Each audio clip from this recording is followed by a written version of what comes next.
If you use ChatGPT or Claude, you probably had this moment. You ask it something, it gives you an answer that feels almost magical. And then a few minutes later, it confidently tells you something completely obviously wrong.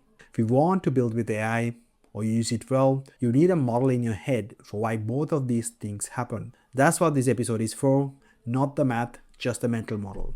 Here's the entire thing in one sentence.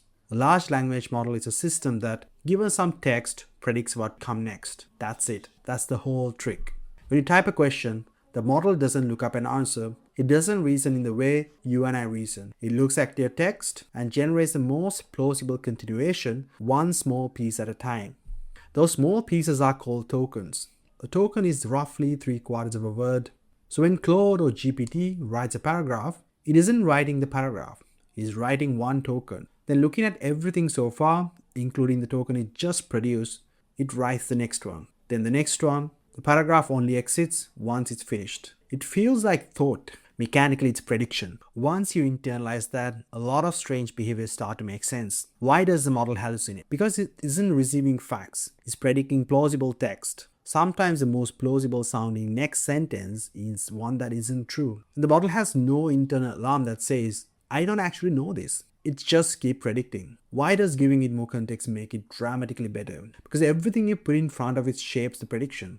The model isn't thinking about your problem in abstract. It's looking at the words on the page and continuing them. So the words on the page matters enormously. Why are some models better than others? Because they were trained on more data with more compute using better techniques. But the underlying mechanism predict the next token is the same across all of them.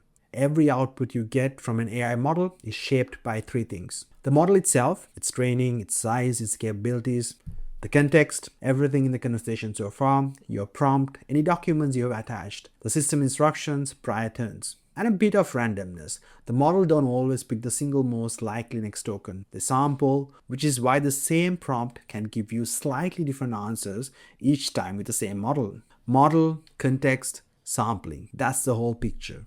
Let me show you what this looks like in practice. I'm going to give the same prompt to 3 different frontier models. Same words, same task, watch what happens.